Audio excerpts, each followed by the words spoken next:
আল্লাহ রাব্বুল আলামিন ডাক দিয়া বলেন, ইয়া আইয়ুহাল্লাযীনা আমানুত্তাকুল্লাহ, হে ঈমানদারের দল, তোমরা আমি আল্লাহরে ভয় করো। ও মুসলমান ভাইয়েরা আমার, আমরা যারা এখানে রয়েছি, আমরা তাকওয়া, খোদাভীতি, আল্লাহর ভয়, এটা আমাদের জন্য জরুরি এবং গুরুত্বপূর্ণ একটা বিষয়। যেই তাকওয়ার শিক্ষা দেওয়ার জন্য আল্লাহ রাব্বুল আলামিন আমাদেরকে মাহে রমজান দান করেছেন। ওই মাহে রমজান বিদায় নিয়ে চলে গেছে, কপাল পোড়া মুসলমান এখনো তাকওয়া অর্জন করতে পারে নাই।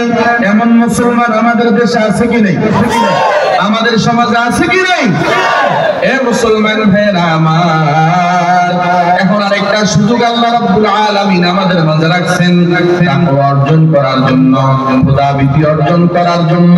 আল্লাহ রাব্বুল আলামিন পদ্ধতি বাতায়া দেন, এরে বান্দা বান্দি আমার, তোমরা যদি তাকওয়া অর্জন করতে চাও, খোদাভীতি যদি অর্জন করতে চাও, তাহলে তোমরা সাদিকিনদের সাথী হয়ে যাও। কার সাথী হয়ে যাও? সাদিকিনদের সাথী হয়ে যাও।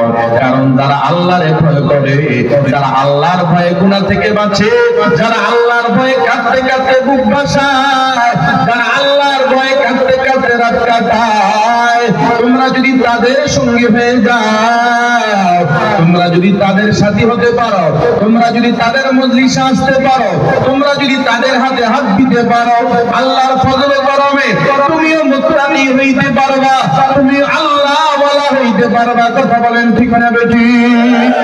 কারণ আল্লাহ বলেন আল্লাহ ওয়ালা হওয়ার জন্য গুণ হলো দুইটা। জোরে বলেন কয়টা? আলা ইন্না আউলিয়া আল্লাহ লা খাউফুন আলাইহিম ওয়ালা হুম ইয়াহজানুন। মহান রব্বুল আলামিন দিয়া বলেন, এর বান্দা বান্দি আমার, খবরদার খবরদার, আমার ওলি যারা, নিশ্চয় আমার ওলিদের কোনো ভয় নাই, আমার ওলিদের কোনো চিন্তা নাই। এখন আমার আপনার প্রশ্ন, হুজুর আল্লাহর ওলি আবার কারা?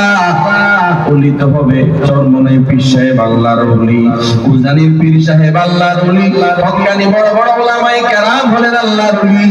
আল্লাহ কয় না না, আমি এই ধরনের পীর সাহেবদের মাধ্যমে ওলায়াত কাজ করি নাই। এ রায়পুরের মুসলমান, চাইলেও আপনি সাধারণ মানুষ, আপনি রিকশা চালক, আপনি ব্যবসায়ী, আপনি চাইলেও আল্লাহর ওলি হতে পারেন। কথা বলেন ঠিক না বেটি? ওলি হওয়ার জন্য গুণ কয়টা?